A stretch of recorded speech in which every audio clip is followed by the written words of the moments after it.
And thanks so much for staying with us here on this live broadcast from the Cape Town International Convention Centre. And it's the morning after, the day before, and that was Budget Day. It was a date that was set in stone. It didn't matter what happened. Up until then, everybody kept saying, the budget is going to happen, the budget is going to happen on this date. And lo and behold, the budget happened on that date. So we've been hearing about the work that goes into the budget and some of the major things that came out of it. So far, we've touched on two of the big issues. There are many more we want to touch on, but I think we've spoken about VAT and the introduction of that, a very bold decision, something that hasn't been changed since 1993, or I may get the year wrong, but I think it is around about the early 93, Minister? Since the last time VAT was moved. Yeah, 93. Yeah, 1993. So that's the first time since then that it has been adjusted up 1%. And of course, that talk of tertiary education, which is still a conversation that we'll continue to have. But something, and I really want to bring our SARS Commissioner into it because he is here at the breakfast as well. So there he is sighing out, thinking, oh, what is she going to ask me? Nothing detrimental. I'm actually going to be quite complimentary this time, asking you about the collection of taxes, because it was refreshing to see that there was an increase, and clearly something right is being done. 2.6 billion rand improved tax collections. What do you attribute that to, Commissioner? And welcome, and it's nice to see you. Good morning. Thank you very much. Thanks for inviting us here. Indeed, it's an indication to South Africans that we want to thank them first, the taxpayers in the first place, because they make a difference in the lives of all South Africans. The 2.6 billion that we brought in is a factor of resilience and hard work, committed to fulfilling our mandate as an efficient and effective tax administration in the country. And therefore, we had a very clear line of march from the Minister. We have a shortfall of 50 billion, and therefore it is important for us to be able to blow back and be able to show that it is possible within the difficult economic conditions that the country is going through. If we may take a step back, when the budget was set, it was set as 1.265 trillion that SARS was supposed to collect. And the economy at that time was projected to grow at 1.3%. Now, like any other economy, we went through a difficult period. And we had difficulty in terms of the recession that we went through. Companies were offloading and job shedding. Unemployment rate went up, and that had a concomitant impact on your pay-as-you-earn. Company income tax also was reduced. Companies were not paying their dividends, and that had a sliding effect. Come MTBPS, the Minister had to revise the budget by 50 billion. And that is understood and understandable from an economic perspective. Now, because we have a vision and a team that says, what is it that we can do much better to ameliorate the risk that we face? So we said, all hands on deck, let's look at other avenues. Well, the thing that also helped us is that in December, the mining sector and the manufacturing sector came into the party, and they performed very well. And that brought to us the additional 2.6 billion that we have today. So we are saying towards the end of the financial year, we must make it our absolute commitment to the state that which the Minister has revised upwards from the 21.215 trillion, which has been revised upwards by 2.5, is achieved. And we want to assure South Africans that we are committed to meeting that target and possibly surpassing it. But that can only happen when there is an issue of tax morality and tax compliance. Tax compliance plays a pivotal role in any economy. But we want to indicate those who are not tax compliant, it's not going to be business as usual. We'll have the enforcement authorities being put on the road and being those who are not complying with the tax authority to tow. And this is something that makes us proud as South Africans, that we want to make our country proud. The fee-free education is a factor of all South Africans contributing into the change of the country for the better. And this is where we play. A tax revenue and administration that is able to bring that which is required makes government to be able to invest effectively in building new schools, clinics, better education, and a better workforce. Because with better educated people, then we can get into the fourth industrial revolution. Yeah. That's the contribution of SARS has to make. All right, Commissioner, thank you very, very much for those comments. Minister, I want to continue on the free higher education, because this is something that's, I think, everybody is talking about right now. And there's some questions coming in on Twitter, and these are the people that want to know things. One question, I'll put two questions to you. This is from Cabo saying, does the free higher education also cover the cost of accommodation? One question to you. Second one, Innocent Makubela saying, why is government not demolishing the historical debts of students who are already owing NSFAS? Look, when President Zuma announced this, he indicated that it would cover the students from families with a combined household income of 350,000 rand, that it would be a full grant covering accommodation, tuition, and stationery, and in some instances, a living allowance. He indicated that government would be looking at assisting tertiary institutions to build accommodation infrastructure so that they can cater for all their students registered who need accommodation at those institutions. And so we need to appreciate the start. The start is bold. We could have chosen a minimalist start and say, no, we're only giving tuition. Or perhaps say only tuition and stationery. The rest of the staff, continue looking at it yourselves. But government chose a big start, a bold one, that includes accommodation. And we could have reduced the income band from 350 perhaps to 150 or even 250. But we chose 350 in order to cater for the missing middle. So let's appreciate the start. Let's appreciate that we've started boldly in a situation where we did not have readily available resources. The economy is not growing robustly. Revenue collection is not robust. Tax buoyancy has slowed down. And government is trying to balance the books at the time when, as I announced, our expenditure ceiling is being revised upward. So we need to appreciate that. Again, I say, we cannot do everything all at once. Yeah. It's impossible. We've got to try and live within our means and do what we can afford. As I indicated, the budget is a balancing between unlimited needs and limited resources, between different needs. You know, when we sit and talk to colleagues, all of whom believe that the programs they are implementing in their different departments, in their provinces and municipalities are urgent and important. And we have to say to them, no, we can only give you X amount, work within this for now. We're balancing between different needs and are balancing between the needs of today and the future we want. Because ultimately, we need to work towards that future. So let's appreciate that we've started. If, as and when resources do become available, we will be able to address. Government is very sensitive to the historical debt of students and how it ties down, particularly black young people, black professionals, to an historical debt, and this allows them to start off on a clean slate when they start off working. We are sensitive to that. To the extent that we can be able to address it, we will assist to addressing that.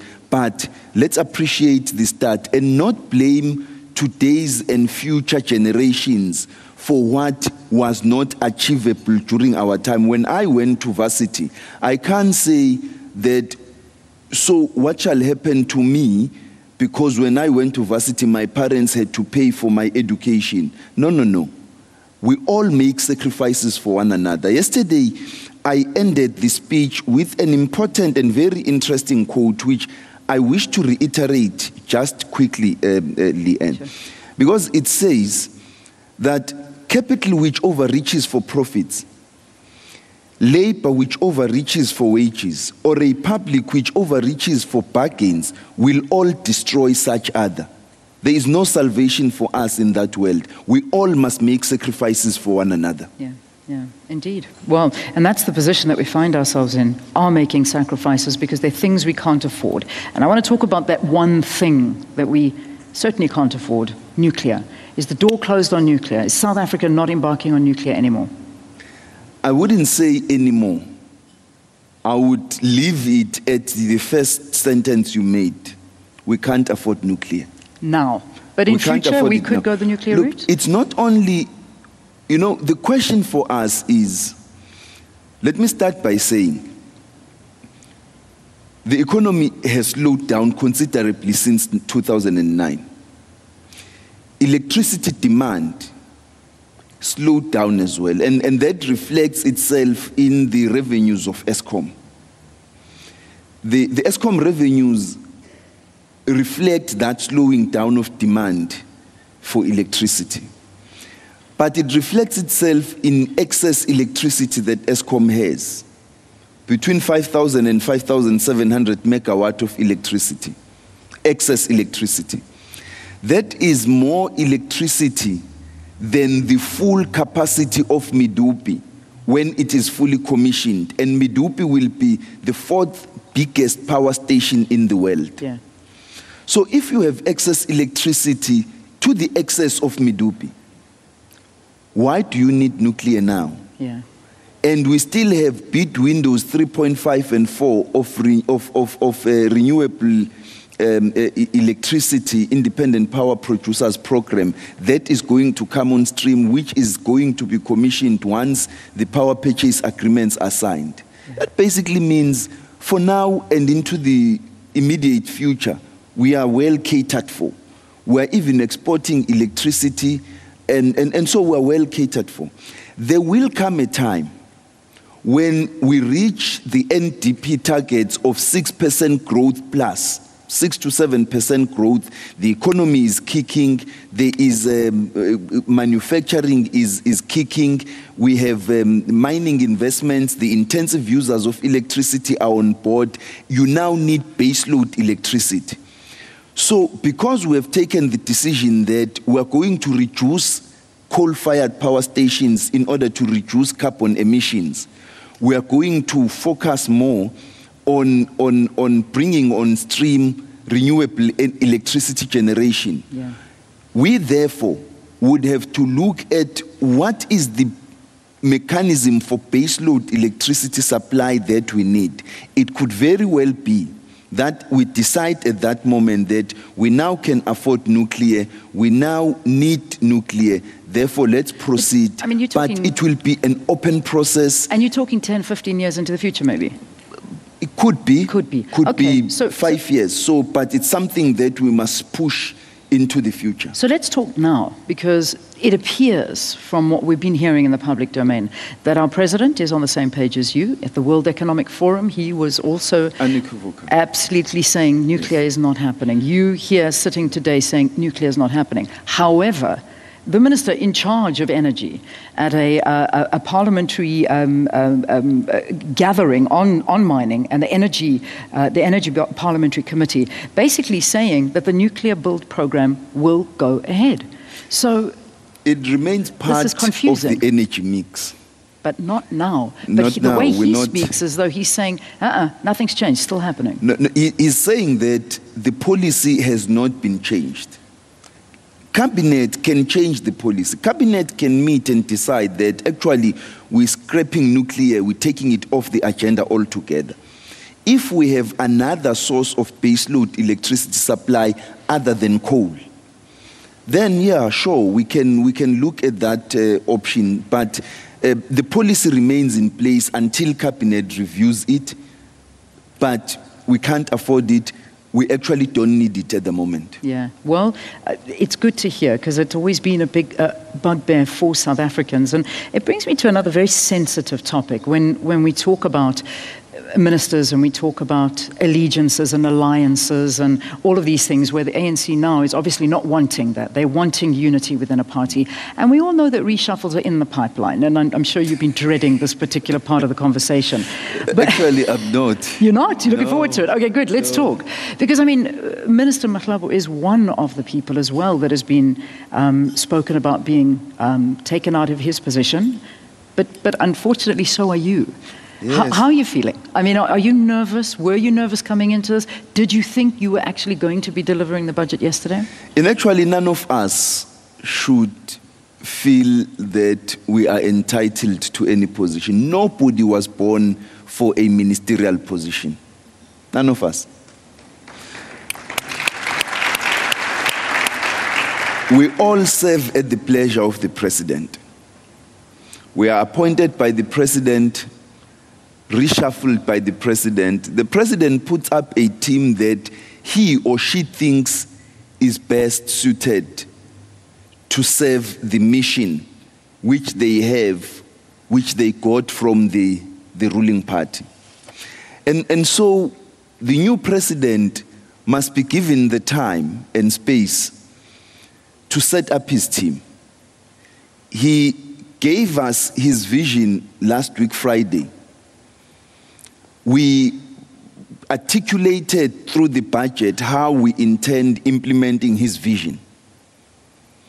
And so the next step, logically, is him saying, this is the team that I'm going to work with. And in so doing, none of us should place on the president a demand that I belong in your team. He will set up his team the way he deems it. And none of us should also place a demand on the president that so-and-so shouldn't be on your team, but so-and-so should be on your team. It is the decision of the president.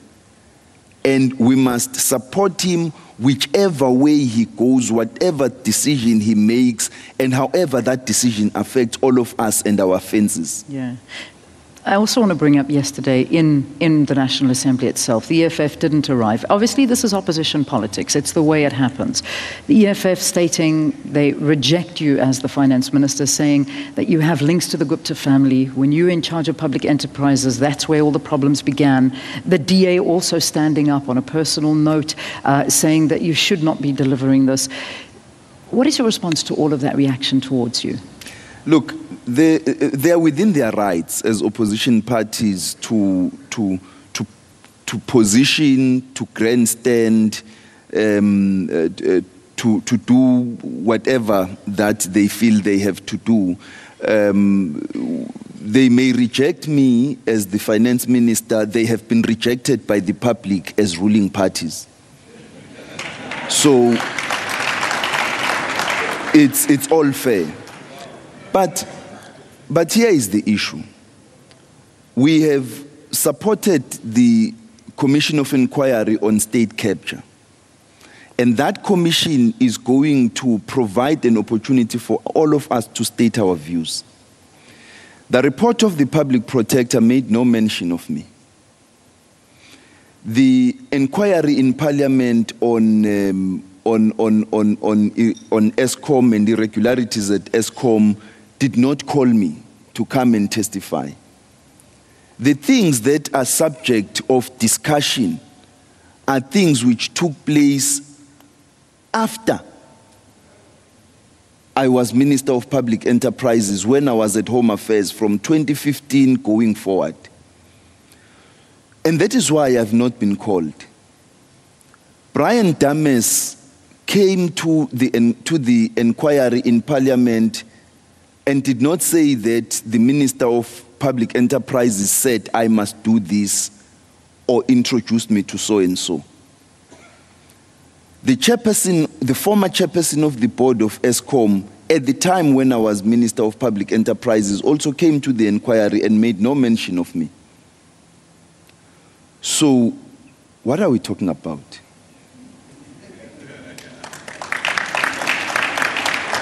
I know that they will then come around and say, no, but Minister, you gave the Guptas visas, naturalization when you were Minister of Home Affairs.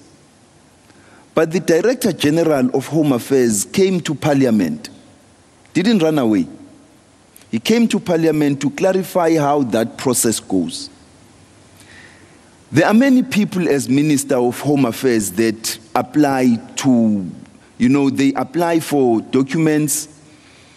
The department says no. They appeal to the minister. Now, that's what the legislation says. It says you can appeal to the minister. But what is the process once you've appealed to the minister? Because people would think that once the appeal is made at the minister, then the minister decides that I'm overruling everything the department had done, and I am now going to overturn the decision of the department.